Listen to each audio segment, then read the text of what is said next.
श्री गणेशाय नमः।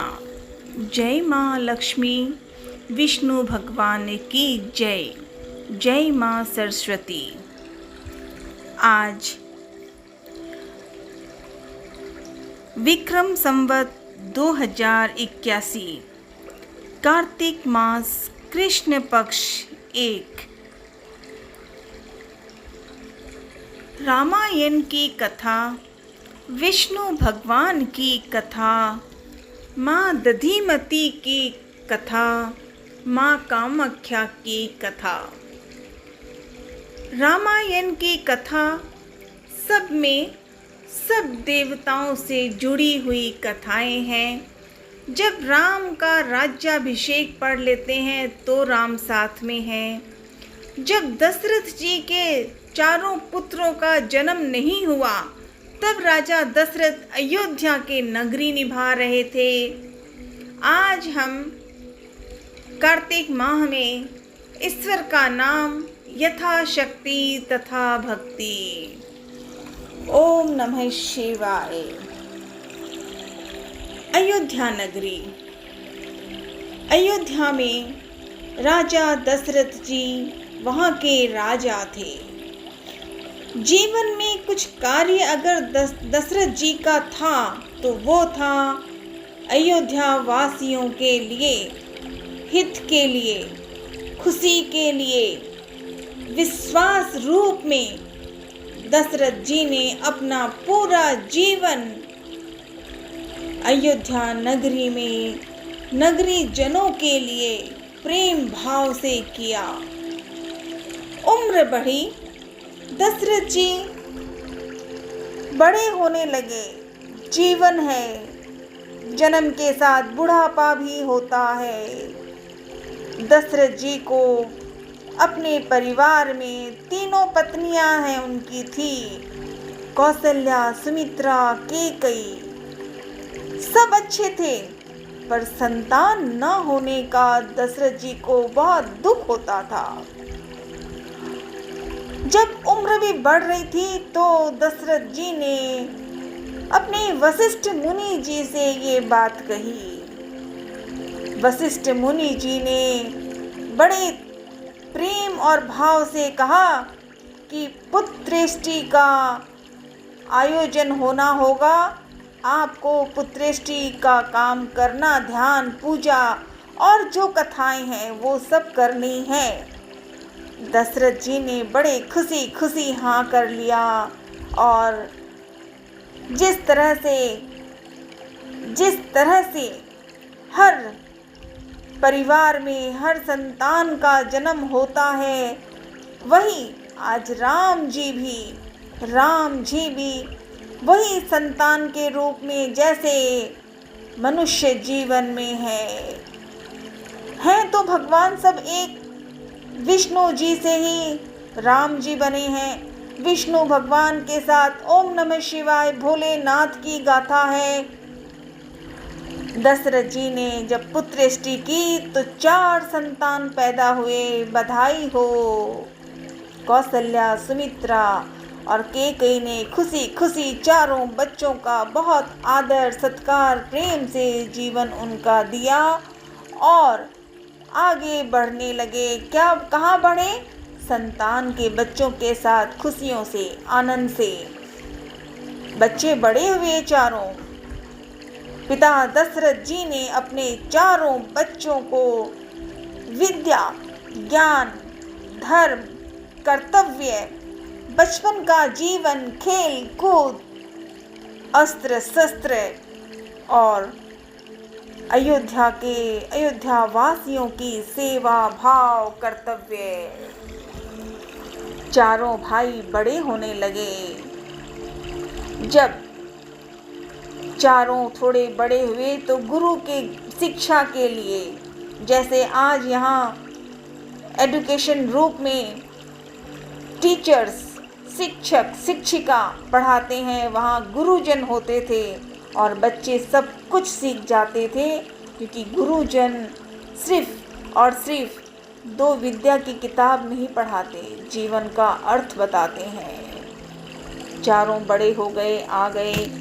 अब जब वो 14 वर्ष के करीब 14 या 15 वर्ष के करीब वहाँ उम्र हुई तो दशरथ जी ने मन में सोचा कि अब धीरे धीरे चारों के विवाह की तैयारी करनी चाहिए।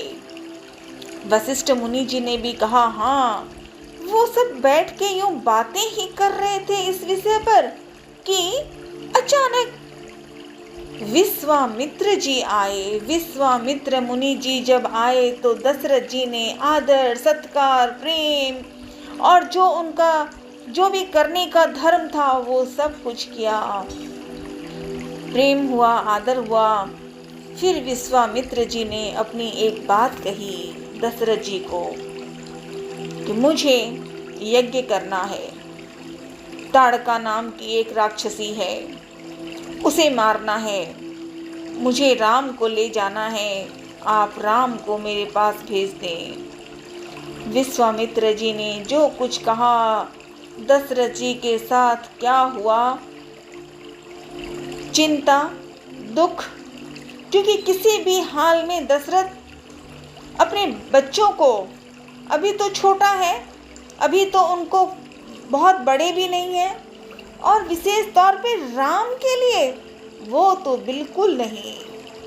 लेकिन दशरथ जी और विश्वामित्र जी से बातें हुई, क्रोध हुआ, गुस्सा हुआ, अपने आप एक दूसरे से बातें हुई और फिर वशिष्ठ मुनि जी ने दशरथ जी को समझाया और विश्वामित्र जी के साथ राम और लक्ष्मण को भेजा गया।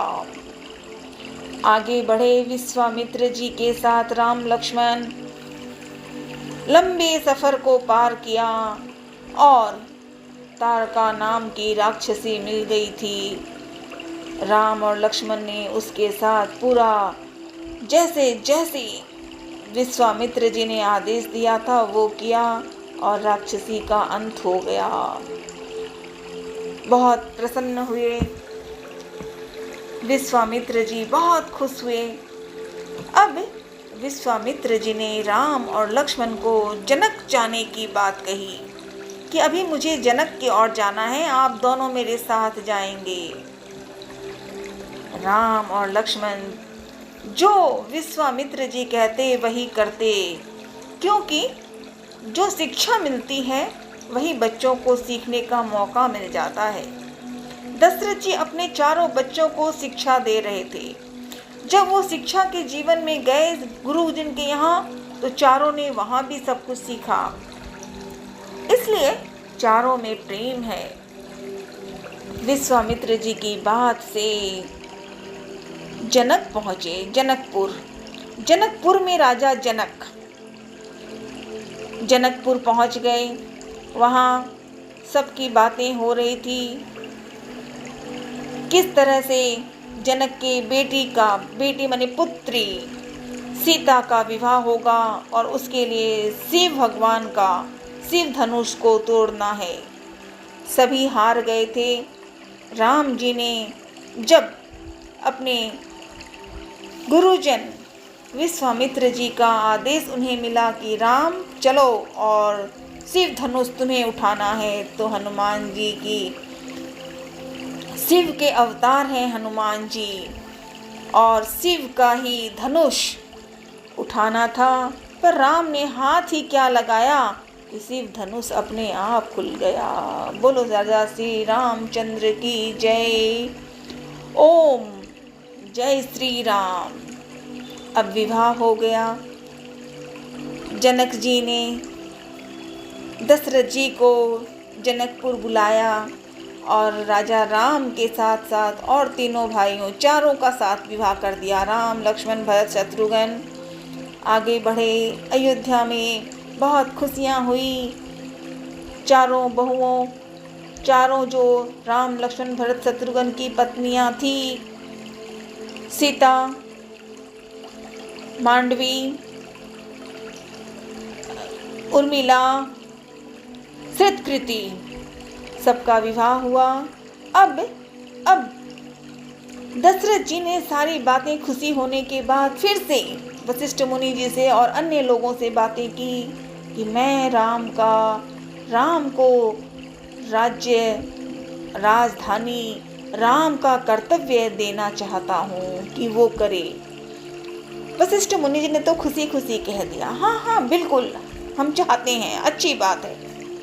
लेकिन कहाँ तो राजा के बारे में, राम के बारे में, वशिष्ठ मुनि जी के बातें में कुछ विचार हो रहे थे और वहीं 2 वरदान हो गए।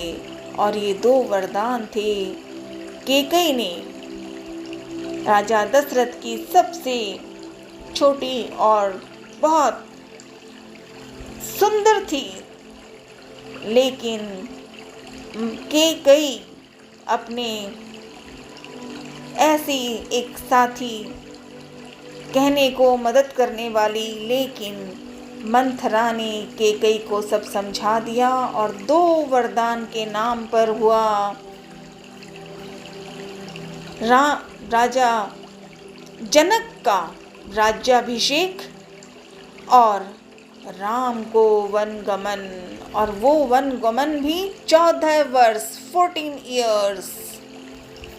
हालात ऐसी हुई, दशरथ जी के जीवन में दुख रह गया। राम, सीता और लक्ष्मण वन को चले गए। भरत और शत्रुघ्न नाना के घर पे थे। जब वो लौट कर आए तो पता चला कि जब राम वन की ओर गए तो 6 दिन बाद दशरथ जी का जीवन वहीं पर समाप्त हो गया। बहुत बुरी घटना हुई। भरत और लक्ष्मण बहुत रोए, कैकेयी के ऊपर बहुत क्रोध किया, लेकिन क्या होता, क्योंकि पिता दशरथ ही चले गए थे। ऐसी कथा। अब दशरथ की मृत्यु के बाद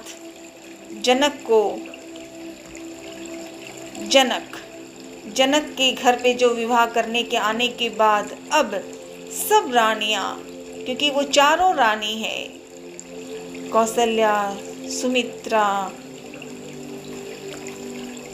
सुमित्रा और कैकेयी दुख के जीवन में आ गई हैं। अब क्या करें क्या ना करें। कथा आगे बढ़ी। वन में राम वहीं व्यस्त हो गए। अब वो चाहे उन्हें पसंद हो चाहे क्रोध हो, राम का एक आदेश था, राम का मन की पिता की आज्ञा थी कि मुझे 14 वर्ष, और 14 वर्ष में बहुत कुछ हुआ। जब वापस सब अयोध्या लौट गए थे और राम, लक्ष्मण और सीता वन में ही थे, तो लगभग 10 वर्ष दंडक वन में अलग अलग जगह रहे। कहीं लोगों के हित के लिए, कहीं राक्षसों का वध के लिए किया। अब आगे बढ़ ही रहे थे कि पर्णकुटी में राम, लक्ष्मण, सीता थोड़े खुश भी रहते थे। और एक बार वहाँ राम ने न जाने कैसे सोने का हिरण मांग लिया, जो दिखाई दिया और वो था नहीं, मारीच का काम था, और वो था साथ में रावण ने सीता का हरण कर लिया, लंका लेकर चले गए। और वो लंका में अंजनी माँ के लाडले पिता पवन पुत्र हनुमान, राजा राम के दुलारे श्री हनुमान जी लंका पहुँच गए। लंका में सुंदरकांड कथा को पढ़ने में ही मन में ऐसी कथा रामायण की इसी में भी आ जाती है कि क्या जीवन था। हनुमान जी ने लंका में सीता की मदद की, रावणों को अच्छी तरह मजा दिखाया। ऐसा मजा कि रावण भी रो रहा होगा अगर आज भी, क्योंकि रावण क्या है, लंका में रावण था। और आज जो कमी काम करते हैं, गलत करते हैं, व्यवहार, चरित्र या क्रोध बेवजह, तो वो रावण है, वही रावण है। हनुमान जी लंका के वहाँ से सीता माँ की खबर लेकर आए। दोनों मिले। दोनों कौन? सीता माँ और हनुमान लाडले छोटा बेटा। माँ है सीता माँ और लाडला हनुमान। आगे कथा हुई। समुद्र में राजा राम जी को सारी कथा हनुमान जी ने सुना दी और आज अपने मन में हनुमान ने स्पष्ट कह दिया राम जी से कि पहले वो काम है जो करना है और वो है सीता माँ की खबर करनी। और हनुमान जी ने तुरंत पूरी तैयारी सबको सुना दी कि हमें सीता माँ को कैसे बचाना है। राम जी बड़े प्रसन्न भी हुए कि लंका में सीता माँ की खबर हनुमान जी लाए हैं। बड़े प्रेम भाव से कथाएं हुई। अब अगला काम था किष्किंधा में सुग्रीव जी ने पहले हनुमान जी के साथ थे और जब हनुमान जी से मिल गए, हनुमान जी राम जी से मिल गए हैं तो प्रेम भक्ति शुरू हो गई। समुद्र के पास सब मिलकर गए, सारी वानर सेना गई।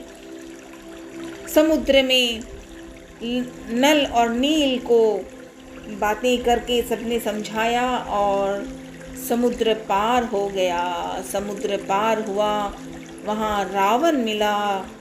बाकी राक्षसों के साथ सभी सेना की बातों होती रही। यथाशक्ति तथा भक्ति प्रयास किया गया और कथा क्या आई कि रावण मारा गया और राजा दशरथ के लाडले श्री राम, राजा दशरथ के लाडले श्री राम प्रसन्न हुए, सफल हुए कि मैं अपने पिता की आज्ञा, क्योंकि 14 वर्ष था और 14 वर्ष में कैसे कैसे दिन आ गए थे, कैसी हालत हो गई थी। सीता जंगल में पर्णकुटी में थी और कहाँ रावण लंका ले गया था। लेकिन सब ठीक हुआ, रावण मारा गया। इसीलिए हम सब यहाँ पर नवरात्रि होती है और उसके बाद दशहरा होता है। ये दशहरा है रावण का वध। और वर्तमान में दशहरे का त्योहार तब होता है कि जहाँ जो बुरा है, जो गलत है, जो धर्म के नाम पे अधर्म का काम करता हो, तो वही रावण का जैसा इंसान है और उसे बचाना है। इसके बाद सभी अयोध्या वापस आए और अयोध्या में 14 वर्षों के बाद राम का राज्याभिषेक हुआ। वशिष्ठ मुनि जी ने अपने राम को राजा राम, महान राजा और महान राम के साथ परम भक्ति वाले हनुमान, अंजनी माँ के लाडले अंजनी नंदन आपको प्रणाम। पिता पवन के लाडले पवन पुत्र आपको प्रणाम। राधे राधे। आज कार्तिक मास है। ईश्वर का नाम और प्रार्थना, यही है राम कथा। ओम नमः भगवते वासुदेवाय। ओम नमः भगवते वासुदेवाय। ओम नमः भगवते वासुदेवाय। ओम श्री दधिमते नमः। ओम श्री दधिमते नमः। ओम श्री दधिमते नमः। जय माँ कामाख्या, कामाक्षी वरदी देवी, नील पर्वत वासिनी, तंग देवी जगत माता, योनि मुद्रे नमोस्तुते नमोस्तुते नमोस्तुते। ओम नमः शिवाय। ओम नमः शिवाय। ओम नमः शिवाय। ओम नमः शिवाय। हर हर महादेव।